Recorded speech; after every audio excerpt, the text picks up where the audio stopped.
أيه. بسم الله الحمد لله الصلاة والسلام على رسول الله صلى الله عليه وسلم. إجا ربنا سجنتا كنيا كنا سجنتا بركة قبل ربنا فتايسو. سجنتا إتمي الكوف نولي كيس تلي من الكوف ربنا فتايسو. كتاب اللي كنا فيدو كبيه فيدو فيجول لي كنيا فيدو جول لي كنيا فبقارو تاجنني إساني أبتا إساني bakka jarri jirutti rakkoo jarri keessa jiru miidhaa jarri keessa jirutti isaanii birmate jechuudhaan qopheeffamee bu'aa isaanii bosa Rabbiin ufataayisu isallee katti galata Rabbiirraa isa argatu itti addunyaattis ta'e akhiraattis itti milkaa'u ittiin guddatu Rabbiin ufataayisu kana qofaa miti kitaaba biraatis babarreessee heddummeessee kan dhufu Rabbiin ufataayisu hunda keessanuu immoo warra as jaarirtan Rabbis na milkeessu isiniin jennaa du'aa isiniittiin dheeressu hanganumaa Allahumma salli ala sayyidina Muhammad. Ayyee amma sagantaan anuma kanaan jalqabeera.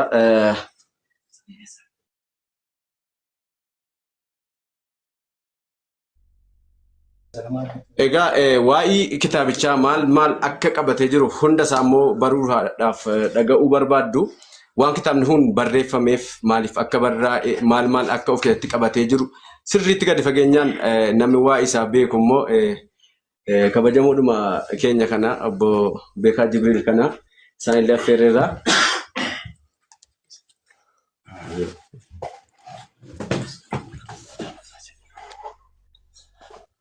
Hayyee galatooma duraan dursee hundi keessanuu assalaamu alaikum warahmatullahi wabarakatuh.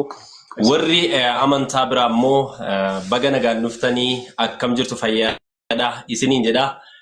Hundi keessaniyyuu kabajamaa abbaa alangaa dura bu'aa abbaa alangaa magaalaa Aggaaroo obbo Amir Muhammad Zeen asumaan Amir nama karaa natti agarsiise akkasumas immoo na guddise fi akkasumas immoo karuma isaatiin illee amma ta'e sochii kana ni galeedha. Baay'ee naaf galatoomni isiniin jedha. Abbaatamaa tokkummaan abdiin illee sirriitti wal beekna. Hunda keessaniyyuu miidiyaa kana irratti nan beeka. Baay'ee galatooma. Egaa duraan dursee waa lama jechuun barbaada. Miidiyaan yeroo ammaa kana tokkoon nama kuma 100 of jalaa qaba jechuun akka bakka bu'aa paarlaamaa tokko nama 100 of jalaa qaba jechuudha. Namni tokko fakkeenyaaf namni miliyoona tokko qabu aanaa 10 bakka bu'aa jechuudha. Kana jechuun namni sun gaafa isin ordofu itti gaafatamummaa nama sanaallee fudhachuu baachuu danda'uu qabnaan jechuun barbaada. Itti aansuudhaan waa'ee kitaaba kana gabaabinaan isinitti ibsuun barbaada. Egaa duraan social media hin fayyadamu baruma darbe kanan fayyadamu eegalee social media kuni kan barnoota guddaa adeemsa guddaa akkasumas immoo yeroo ammaa kana hawaasummaan irratti geggeeffamaa jiru hawaasummaan cimaan boondii cimaan even mootummaa lammaffaa jechuu hin dandeenya kan irratti geggeeffamaa jirudha. Kanaaf social media kanatti makadhee dhufeera. Ergan social media kanatti dhufee makadhee immoo maaliifan waan tokko hojjedhee ijoollee social media irra jiranu kana hin deeggarre kan jedhuudhaan kitaaba tokko barreesseen jira. Egaa kitaabni kun mirgaa fi dirqama hojjettoota biyya alaa fi biyya keessaa. Egaa seerri Itoophiyaa waa lama qaba. Hojjetaa biyya keessaa fi hojjetaa biyya alaatii fi hojjetaa mootummaa seera jedhutu jira. Hojjetaan biyya alaa seera mataasaa qobaatti kan danda'e qaba. Hojjetaan biyya keessaas seera mataasaa qobaatti kan danda'e qaba jechuudha. Hojjettoota dhuunfaa. Akkasumas immoo hojjetaan mootummaas immoo labsii qobaatti of danda'e qaba jechuudha. Kana keessaa hojjettoota biyya alaa irratti baay'inaan hin hojjetamne jechuudha. Maaliif yeroo garaagaraatti ijoolleen keenya biyya alaan bahu dhiirris shamarris.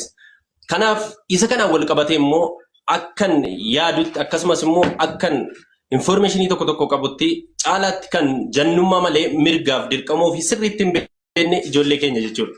Kanaan wal qabatee immoo kitaabni kun hin fura jedheeti kanan barreesse jechuudha.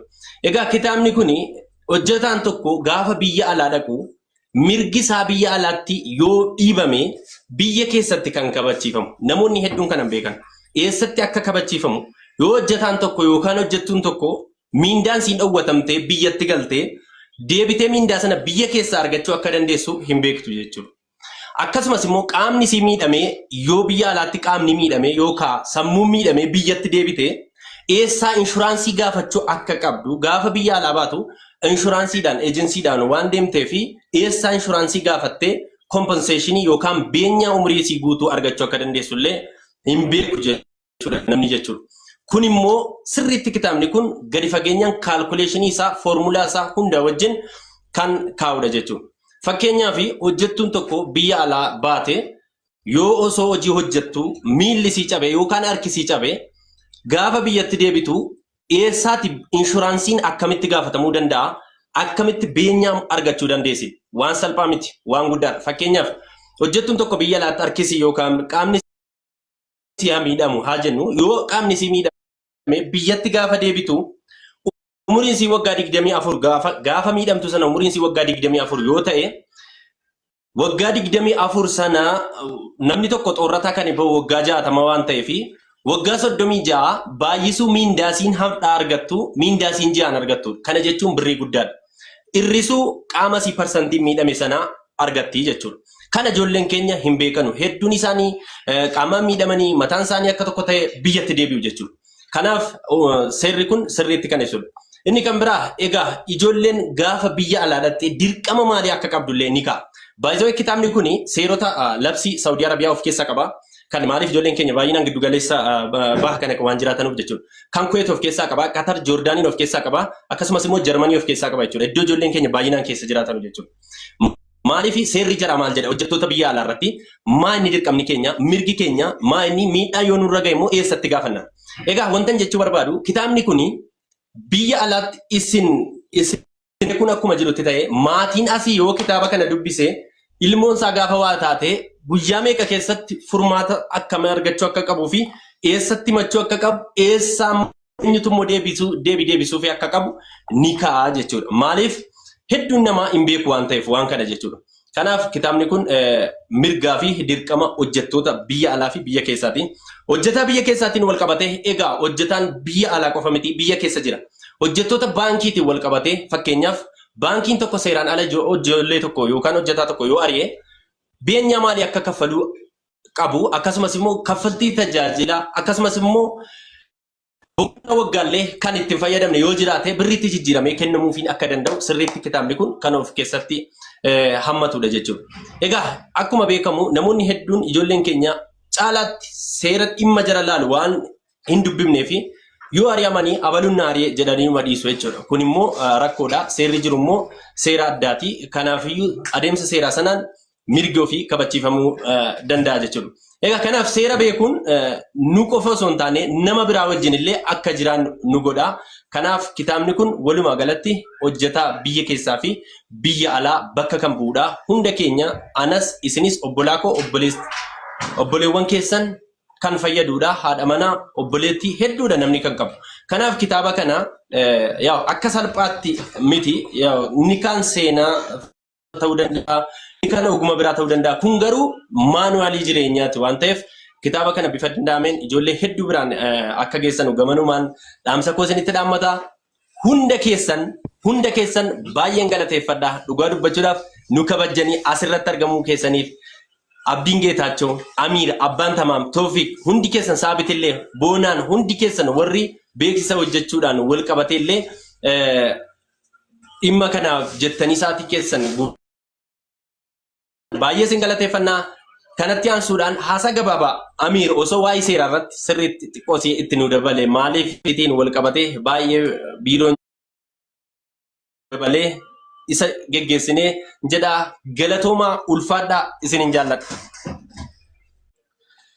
Ayyee galatoomaa ulfaadhaa wanni kitaabichi qabu kana fakkaata.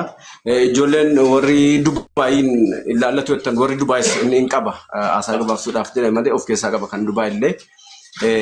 Ammoo Amiir affeeramtanii jirtu waan ta'eef mees immoo waan jettan jedhaati itti deemna. Nama guddaa jira Abbaatamaan faantu jiru. Afoota jettoo Abbaatamaan yoo dubbanne. Lakkisaa dubbaddaa asiiraadha kubaatti wayyaarra buusaa jira. Tolee. Abbaan Tamaam ifamatu viidiyoo nu baatanii. Bareedu utuu immoo danda'ame hundi nama akka jirutti viidiyoo baay'ee barbaachisaadha wanni kun baay'ee tola ture. Yoo isin danda'ame viidiyoo baba'anii eeyyee. Baatiyaan illee hundumti keessantu viidiyoo baatanii baay'ee bareeddu.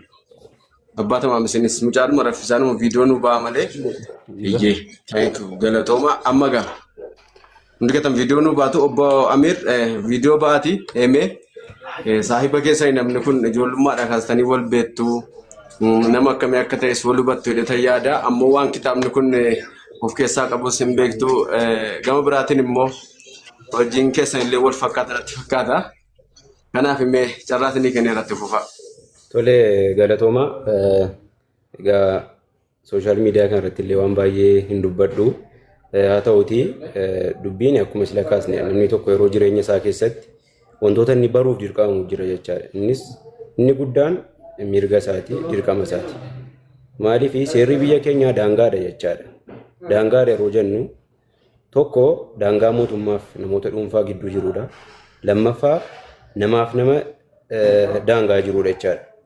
Kana jechuun namni tokko yeroo jireenya isaa keessatti waan tokko daangaa sana yoo bare namatti hin darbu, yoo daangaa sana bare isatti hin darbamu jechaadha. Daangaa sana immoo kan kabachiifachuu danda'u akkuma ooyiruuti. Ooyiruu irratti yoo bakka kamitti dhaabbata geephoon jiramti baadiyyaa keessatti. Yoo daangaa sana beekedha kan inni ooyiruu ofii kabachiifatu jechaadha. Mirgi dhala namaallee akkuma sana yoo beeknedha kan nuti kabachiifachuu dandeenyu. Yoo mirga keenya hin beekne garuu tokko mirga keenya gaafachuu hin dandeenyu. Yoo hin gaafatamne immoo nuu kennamuu hin danda'amu jechaadha.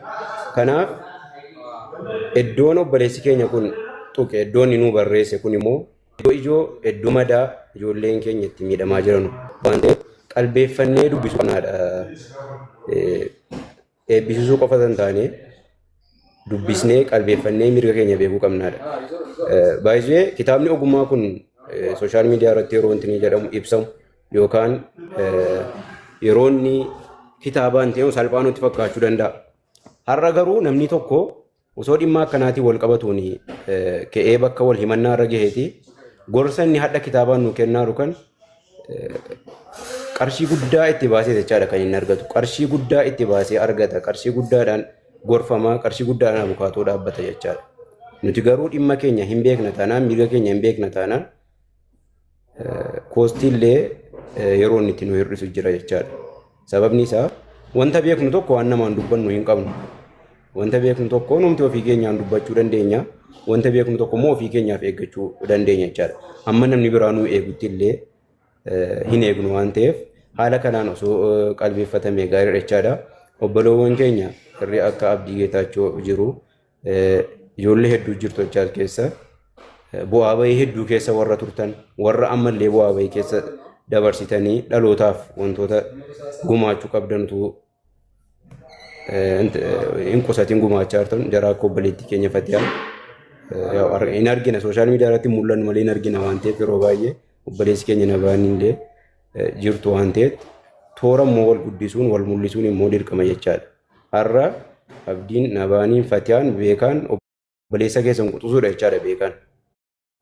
Har'a tokko dursitanii jirtu waan ta'eef obboleessi keenya kanas immoo baastanii guddistanii mul'isuun akka inni kitaaba biraa barreessuuf illee hamlee ta'uun dirqama hunda keenyaati waan ta'eef an kanuman jechuu barbaada. Sababni isaa dhimma seeraa tokko lameen yoo keessa gallee yeroo baay'ee nutti fudhachuu danda'a ammas dhumuu hin danda'u waan ta'eef dhimma kitaabichaa sirriitti keessa galuu duratti hundi keenya iyyuu eebbicha booda dubbistanii osoo hubattanii wayya jechaadha. Sababni isaa haadhaas himne taanaan kitaabicha illee dubbisuu dhiisuu dandeenya waan ta'eef keessa dubbistanii hubattanii hundayyuu nama hundayyuu qaqqabuu danda'uu qaba jechaadha.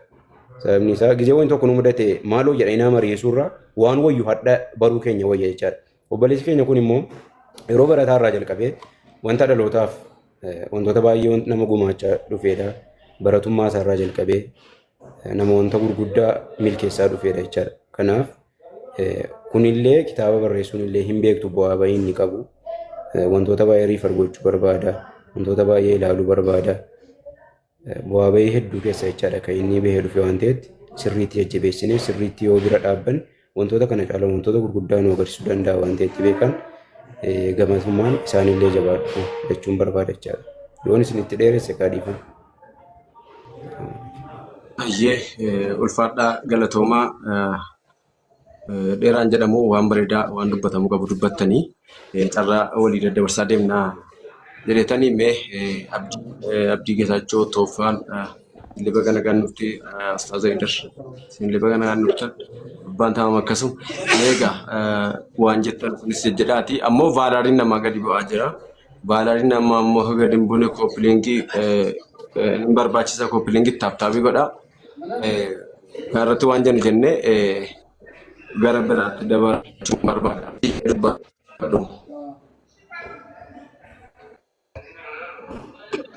Gisee tokko sheer godhaati vaariyaalii manaaf gadi bu'aa jira abdii geetaachuu dubbatu. Abdii dubbadhu. Sagaleen koo jira laata neetworkiin koo diimessee jira sagaleen.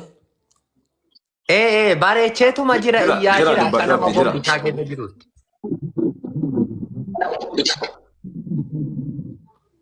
Diimessee jira dheetanii hayyee galatoomaa Amiiroonis waan bareedduudhuma dubbate kitaaba kana yaa'u hin beektu keessattuu ijoolleen baay'een laayivii kan dhaggeeffataa jirtan irra guddaan keessan biyyuma alaa jirtu danuun keessan kan zollomamtan yeroo biyya alaatti immoo saamamtan dafqi keessan isaan biratti hafu waanuma isaan araba ta'aniif waanuma gogaan isaanii adii ta'eef waanuma isaan olaantummaa isin irratti qaban isinitti fakkaata garuu karaa seera qabeessaatiin yeroo deemtan ejensiin ittiin deemsan inshuraansii qabaa. Kallattiidhaan dhuftanii maallaqa keessan waan achitti dafqitan kaasaa yookaan beenyaa dabalatee akka isin argachuu dandeessanii beekamaadha. Meebii isin beekuu dhiisuu dandeessu garuu kana booda garuu foormulaa isaa guutuu wajjiniin kitaaba kana keessa isinii kaa'ee jira. Beekaa Jibriil ogeessa seeraati. Akkuma Amiiroonis jedhe Amiiroonis ogeessa seeraati. So kanaafuu kitaabni kan itti fayyadamtu garuu anas irratti waan xiqqoo naquuqetu jira. Inni naquuqes maanni kitaabni kun kitaaba bareedaadha. Kitaaba ijoollee keenya sirriitti fayyadudha garuu maaliif iyyuu tiiktookii qofa irratti eebbisiisuu barbaade beekaan maaliif sagantaa bareedduu godhee gara biyya alaatti illee ijoolleen akka argatanumaaf taasisu yaadni isaa maanni yaada isaa kana maaf nutti himunni maaliif kitaaba kana tiiktookii irratti nama 500 nama 300 irratti eebbisiisnee dhiisuurraa namoonni baay'een hin barbaadu amma kitaaba kana maaliif namni dirqama isaatiin mirga isaa beekuu barbaada waan ta'eef kitaabni kun akkamittiin namoota baay'ee bira qaqqabuu danda'a ijoollee bira qaqqabuu danda'a akkamitti argan amma ijoolleen nu gaafachuu danda'u booda haala akkamii mijeessaa jira amma beekaan ijoollee biraan gahuudhaaf waan kana meebii amma namoota dhaggeeffataa keessa danuun tu argatanii dubbisanii badaa barbaadu. Kitaaba kana birrii 5,000 birrii 10,000 bitachuu hin barbaadu danuutu jiraachuu danda'a isin asirratti 1,000 dhiyeessanii gati maaliifi kitaabicha akka isaan fayyadu waan beekanuuf 100 nyaatamaa akka jiran waan beekanuuf mirga isaanii waan hin beekneef mirga isaanii dubbisanii argatanii namni mirga ofii beeku namni barate gaaffii mirgaa gaafata jedhani. Kanaafuu namni immoo dubbisee gaaffii mirgaa gaafachuu danda'a waan ta'eef maaliif gadi gabaabsitanii maaliif gadi xiqqeessite kitaabichoo gatiinsaa guddaadha kitaabichoo faayidaansaa guddaadha. Kan irratti mee beekaan yookaan atumtii abbaan jabalee yaadatti nuu kenniti. Kitaabicha haala kamiin akka gurguruu dandeenyu akkamittiin sagantaa bal'aa qopheessuu fi akka dandeenyu yaadatti kennanna. Kana jechuun barbaada kan natti mul'atiisa waan ta'eef. Ayyee abdii geetaachoo baay'ee galatoomii dhugaa dubbachuudhaaf yaa'u erga nu gorsuu jammartan isinumatu nu guddise walumaan guddanne baay'ee galatoomii dhugaa dubbachuudhaaf kitaaba kana haardi kooppii qofa osoo hin taane gaafa duraa soofti kooppii maafan ijoollee biyya alaa jirtu guutuudhaan hin geenye waan jedhu qabadheen tureen attamsiisuuf iyyuu hin turre jechuudha. Maaliif maallaqa achirraa yookaan biizinesiitiin hojjechuu caalaa ijoolleen biyya alaa jiran kun fakkeenyaaf guyyaa tokkotti yoo xiqqaate nama 50 hin deebisaa oola. Nama 60 70 hin deebisaa oola. Dhimmuma miindaatiin wal qabatee seeraan ala biyya alaatti ari'amanii dhufanii. Ijoolleen fakkeenyaaf asii probation period yookaan yeroo yaalii gaafa xumurte arabni qaxxi jettee biyyatti galchiti. Yeroo akka kanaa maallaqa ijoolleen kun kaasaa seerri kaa'eeftu jira yookaan beenyaa seerri kaa'eeftu jira jechuudha. Namoota akkasii kana kan harka duwwaa biyya otoo uffatan fudhatiin dhuftee boolee galtutu jira. Maaliif waajjirri koos naannoodhuma booleeti waan ta'eef dhugaa dubbachuudhaaf waa hedduudha kan nuti argaa oollu jechuudha. Naaggalaa kitaabni kuni waa sadiitu jira. Tokkoffaa maaliin hojjedha gaafa jettee eenyuufan hojjedha akkamittan hojjedha waan jedhamutu jira. Kana jechuun fakkeenyaaf hawaasni miidhamaan tiiktookii kanarra jira. Hawaasa lafa jiru kana miti. Hawaasni lafa jiru kuni kitaaba kana biyyuma kana keessaa mana kitaabaa hunda argachuu danda'a. Garuu hawaasni tiiktookii irra jiru kuni tiiktookiidhuma kanarratti viidiyoodhuma keenya kana argee namni hundi walii yoo ga'e ijoolleen kun hundi fayyadamaa taati. Inni dabalataa kitaabni kuni biyya alaa gahuu qofa osoo hin taane biyya keessatti illee maatiin kitaaba kana yoo dubbise ijoollee ofii asitti mirgasii kabachiisuu danda'a. Seerri waan kaa'ee qaba jechuudha. Inni kan biraa Alamaa Aqaf Poostaan fakkeenyaaf DHL nu jala jira waan jiranii keessatti abukaatoo jaraa ta'ee fi ogeessa seeraa jaraa ta'ee fi hojjedhu jala jira. Itiyoo poostaan ana jala jira fakkeenyaaf Itiyoo poostaa guddaan ana jala jira dhaabbata keenya jala jira. Sa'aatiin barbaadetti biyya barbaadeen gahuu nan danda'a jechuudha. Kitaaba kana hunda isaa jechuudha. Kara barbaachisaa ta'een. Inni kan biraa immoo namoonni hedduutu jiru. Caalaatti garuu DHL jira akkasumas immoo Itiyoo poostaan jira. Kanaaf biyya barbaachise hundatti kitaaba kana erguun hin danda'ama. Akkuma kaasuuf yaaltee silaa asitti seremooniin gaggeeffamee namoota gurguddaa mana murtii walii gala Oromiyaa illee waamu akkatti walitti siqnu hin jira waan ta'eef waamnee namoota gurguddaa ministeera keessaa illee waamnee hin eebbisiifne. Haa ta'u malee kitaabni kun eenyuun ni taargeetiinsa eenyuudha kan itti fayyadamu immediate solutionii eenyuuf kenna kan jedhurraa waan ka'eef tiiktookiitti ol baafnee rakkoon qabu ammanumti dhaga'ee jennaan kitaaba kana itti fayyadama yeroo rakkoon isa mudate yeroo barbaachisetti kitaaba kana in argata waan ta'eef kanaaf yaadni kee baay'ee guddaadha galatoomii abdii. Asittis immoo in eebbifama wanti hafu hin jiru. Ayyee abdii deebiin keessi deebiira nama naa ammoo thank you gaafiidhuma gaafatamuu qabudha kanatti gaafatte biyyoota biraatti illee eebbisiifamuu qaba gurguramuu qaba. Ammoo biyya alaa biyya fedhaa ta'u qaqqabsiisuu danda'u. Amma itti fufii waan jettu jedhi abdii jara baatamaa jarri tokkummaa hundi gata yaada kennu. Waanan jedhu beekaanii okay. Beekaan naa bilbilee ture anaa fi anatu xiqqoo ko'ommate baadiyyaa deemetanii neetwoorkii irra turre akka qophiirra jiru natti himee ture amma anis abbaan tamaan maal goona ijoolleen kitaaba kana barbaadan direct akka beekaa argatanii beekaa biraa fudhatanii dubbisanuuf gama feesbuukii kootii abbaan tamaamis hin maxxansu anis nan maxxansaa suuraa qola kitaabichaatiif bilbila beekaa maxxansinaa ijoolleen sagalee koo kana dhagaaranu maybe kan amma dhagaan jire feesbuukii keenya irraa hin argu direct beekaa qunnamanii kitaabicha order yoo godhatanii bitatanii baay'inaan fudhatanii achitti ijoolleedhaafis qooduu hin danda'u gurguruu hin danda'u innis immoo barbaachisaa ta'e haala mijeessineef yoo Dubaayis ta'e bakka tokko haala mijeessineef akka inni deemee hawaasaan wal argee kitaaba isaa gurguratee ijoollee barbaadan kanaan qaqqabsiisu waan humna keenya gochuu iyyaallaa beekaanan kominikeetii qabnaa qaamaanis ol beeknaa hiriyaa dhallee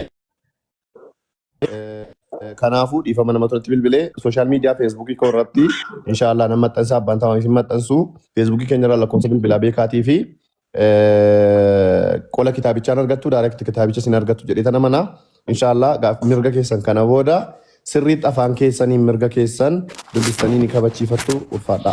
Bilbilatu naa bilbilamee bilbila haasa'een deebii abbaa jabal deebiitu man dhufaamu. Deebii kottu waan tokko gura si buusa tumbu indura. Tumbu yoo dhageess. Amma wannan jechuu barbaade afooshaan Oromoo biyyoota garaagaraa keessa jiran akka kitaaba kana fudhatan abdiin qaba. Waamicha goonaa fi abbaan tamaamillee tokkummaa illee afooshaan biyyoota garaagaraa jiran jiru afooshaan Oromoo qabu jechuudha. Afooshaan sun osoo fudhatee baay'ee bareedaadhaan jedha. Sanattaan suuraan immoo egaa afooshaan waamne booda namni dhuunfaallee bakka barbaade taa'ee ajajatee fudhachuu hin danda'a namoonni dhuunfaas. Kana kanatu jira mee tokkummaa waan jettu jedhame viidiyoo ba'ii abbaa tamaamis viidiyoo ba'aa amma gaha hojiitti seenneerra.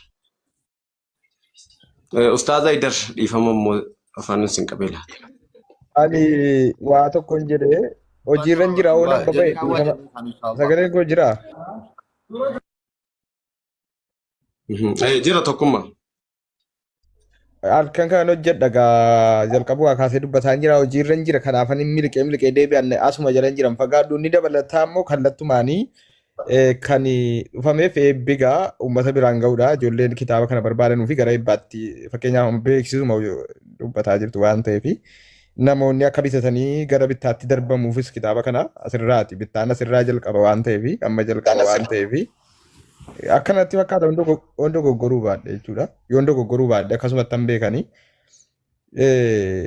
yeroo dheeressuu dura caalayyuu ijoolleen akka bitatanuu fi sagantaa gara eegaluutti darbitaniin jedhaan baay'ee yeroo isin dubbadhu kana bakka hojjedhu socho'ee dhufee isin dubbadha isin jala galee isin ilaalaa jira malee biiziidha isinuma waliin jira isin jala hin jirasi.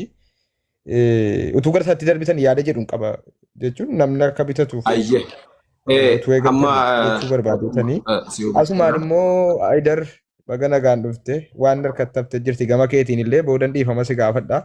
Sooma kana keessa waan biiziitu jira. Kan kee booda itti deebi'a. Ayyee tokkummaan waan gaarii kaate amma gaa hojii seenerra amma afoosha Oromoon qaban afooshaan Oromoo biyyoota garaagaraa jiran baay'eetu jiru waan ta'eef waamicha jaraaf goona jechuudha akka kitaaba kana bitatan.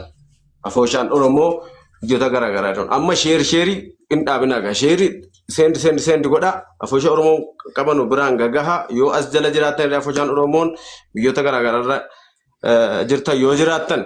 Kottaa seenaati kitaaba kana bitadhaa isin fayyada kitaabni kun nu fayyada isinin jechuun barbaada. Kanatti aansinee immoo waalaikum salaam warahmatullahi wabarakatuh. Kanatti aansinee immoo gama nama dhuunfaatiin akka namni dhuunfaallee namni bitachuu barbaadu kitaaba tokko hamma barbaaden bitachuu danda'a jechuudha. Kitaabni qarshii kuma hamma barbaaden bitachuu danda'a jechuun barbaada. Ayyee tifuuf. Gaaffiin qaba. Ayyee. Dhimma dubartootaarraa seerri maal jedha hangawwana sagalee dhiiraa malee sagalee dubartootaan nageenyaan asirratti. Seerri maal jedha obbo Beekaa? Dhiifama nuuf tolchi dhugaadha baga nu yaadachiifte iyyuu ammoo si malee si ammallee hin sesseenne ganaa sesseenuudhaan ta'aa jiru. Gedduudhaan sifa deebisu. Falmachuun waan baay'ee gaariidha. Inni kun ilaallata. Falmachuun baay'ee gaariidha. Fatee waan sirreetti abbaata maamitta waa'imaa bilbila utuu lafan godhin jechuudha hojii hojjetaati. Abbaata maamna dhageessu kan fatee as hin deebi'a garuu. Dhagaan jira kunoola. Abbaata maam. Abee. Gaaffii seeqennaa deebi'ee ka'ee kitaabota akka gurgurbitan. Waamaa ijoollee keessan kitaaba muraasa akka gurgurtan waamicha isinii taasifna sumaanuu akka namni bitee fayyadamu namni bitee ofii fayyadamuu qofa osoo hin taane immoo barumsa guddaa biyya keessatti namaa kennuu danda'a. Kitaaba bitee fakkeenyaaf obboloota isaatii abbaa isaatii haadha isaatii obboleettii isaatii danda'a waan ta'eef inni sun of qofaaf itti fayyadama osoo hin taane nama biraa dhuu danda'a. Fakkeenyaaf barattoota biraatiif barattoota yuunivarsiitiif barattoota waa'ee seeraa barataa jiran yuunivarsiitii jiranuuf illee bitee kennaaf kennuu waan danda'uuf abbaata maam hojii manaa fudhaati xiqqoo biiziin jira silaatan deema. Isiin hojjedhaa jira gaaffiin Fatihaa deebi'u Fatihaa mirga sii dhiibne natti fakkaata. Thank you. Atis hojii daree fudhadhu gaa. Anaa hojii manaa gaafa kennitu as keessatti dura fudhadhu.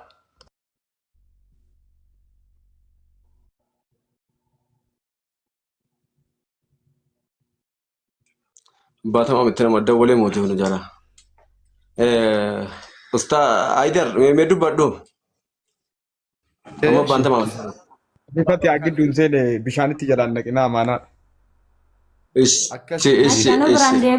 Ano biraan deebi'u hangan deebii koo argadhutti lakkiin man bu'u malee. Haati qoroon abbaan qoroon abbaan Saabit Naafiyyaar tokkummaa kabajamoo obboleessa keenya Amiir hundi keessanuu fi namoonni as jiran hundi salaamu alaikum warahmatullahi wabarakatuh jechuun barbaada. Akka kana na goggodhaa jira waan muraasa wayiin dubbadhaa dhaafan. Naaf eeyyamtanii. Eeyyee sin eeyyamneera dubbadhaa. Masha Allah. Wantoonni hedduun kaayamee jira obboleessi keenya Abdiis dabalatee abbaa tamaamis yaadonni babbareedaa wayii kakaa ture. Amma kallattiidhaan gara silaa kaayyoo keenyaatti deemuudhaaf waan deemnu wayiiti. Addunyaa kanarraa Rasuulli alayhi salaatu wassalaam akka jedhani namni dipaartimentiin fiildiin ofirraa dubbata khayrukum anfa'uhum linnaas jedhan irra caalaan ilma namaa addunyaa kanarratti nama fayyadudha jedhan. Namni irra caalaan namni kabajamaa namni gaarii qabu wanti nuti barannuuf wanti nuti qaraannuuf wanti nuti hojjennuuf wanti nuti deemnuuf wanti nuti teenyuuf kaayyoon isaa galmi isaa waan tokko anfa'uhum linnaas nama ittiin fayyadudhaaf. Mudannoo waan kitaaba kanaa wal qabatu abbaa quuqametu arge nama mudatutu arga. Wantoota garaagaraa hedduu waan nu mudataa wal beekna guyyaa kana miidiyaa kana irratti keessoodhaan dhufee waan nu mudatu dhimmoota garaagaraa ijoollee biyya alaatiin wal qabate jechuudha.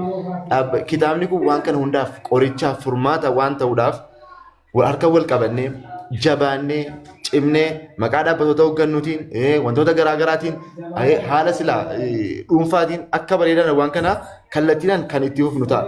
Waan yeroo isaa eeggateef baay'ee barbaachisaaf murteessaa ta'edha jechuudha wanti kun. Kanaafuu jennaan itti jabaannee, itti wal cimsinee, itti wal kaafnee, itti wal onnachiifnee kitaabni kun addunyaa hundarraa akka inni ga'uu fi ijoolleen keenya dubbisanii akka irraa hubatanii, irraa baratanii mirga ofii ittiin gaafatan gochuun dirqama nurra jirudha. Sababa mirga keenya wallaalleef miidhamna, sababa mirga keenya wallaalleef cinqamna, sababa akkaataa itti gaafannu wallaalleef haqa keenya dhabaa jirra addunyaa kanarratti. Wantoota garaagaraatiin jechuudha. Isa kanaaf wanti kun furmaata waan ta'eef kallattiidhaaf gara kaayyootti nu galchisu taanaan hirmaachuudhaaf, hirmaachisuudhaaf, wal kaasuudhaaf, wal dammaqsuudhaaf, wal jabeessuudhaaf waliin jirra jechuun barbaada.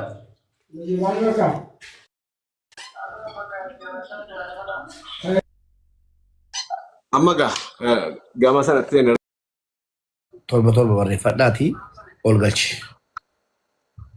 Ayyee janku birooko yeroo hunda gara laafumaan si beekaa uummanni illee jechuudha akkatti nama deeggartuun akkatti nama jajjabeessituun kan namni baay'een si beeku.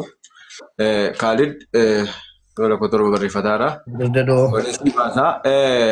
Abbaan tamaam kitaaba 300 fudhatee sitti kunoo 500 sitti kennanii waan si jaallatanuuf waan sitti amanamuuf sitti kenname egaa gatiin kitaabaa 1,000 amma barbaadeen bitachuu danda'a namni kitaaba kana immoo biyya fedhametti argamuu danda'a kanaaf sodaa tokko malee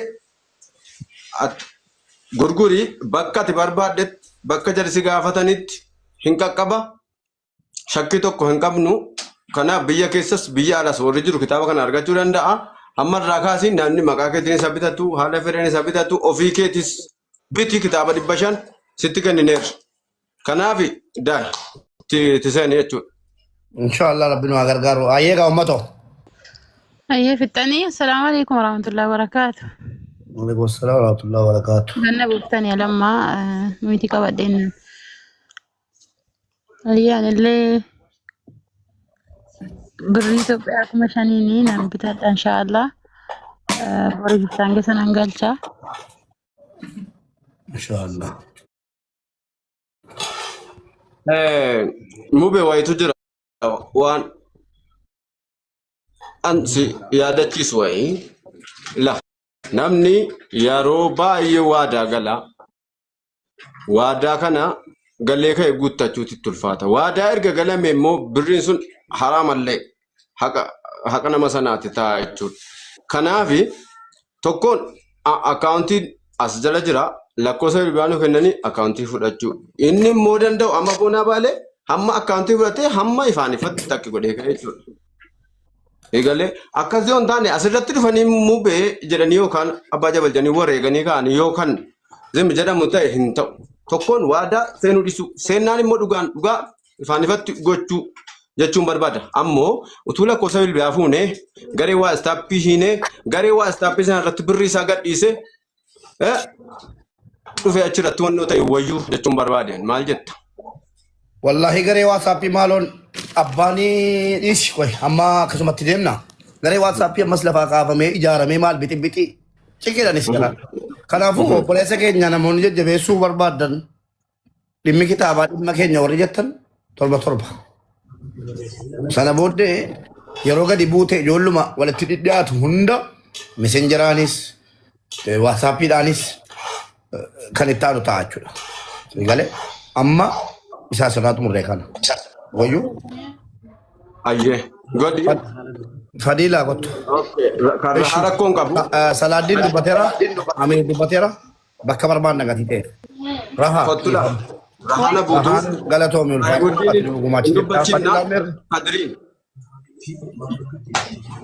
Fadilaa. Jabaadhaa hirmaadhaa uummatu. Daddafaaga. Torba barreeffadhaa. Hawwii WhatsApp naan dubbadhu ka jettu ishii sin dubbadhaa abshir. Waalaikum assalaam. Dubbadhaa ka warri gastii irraa dubbadhaa fittan ennaan iyyii nama galchuu jammarra. Ummata koppiliin sheer godhaame. Assalamu alaikum warahmatullah. Waalaikum assalaam warahmatullah. Mubee assalamu alaikum. Waalaikum assalaam warahmatullah barakatuh. Nagaadaa jirtu waayila bara dheeraa. Nagaa bareeda alhamdulillah. Masya Allah. Mubarak dulu ya nah Riako dari bulan depan jadi kan ini TikTok sama ini lah bahasanya bersih sih. Sahib Budi. Wah iya mana deh gacu. Namoota danuuraa wal beeknaa. Ini Masya Allah. Kitaaba kana maka dhaabbata keenya dhaabbata Tarbiyaa International School kan amma hojii jalqabuudhaaf jiru magaalaa Shaggar keessatti baranii Rabbi jedhe bara 2019 mana barumsaa banneetti barsiisuudhaa deemnu maqaa dhaabbata saniitiin anillee dhaabbata san keessaa miseensa tokko waan ta'eef qarshii 5,000 nan bita yoo Rabbi jedhe inshallah.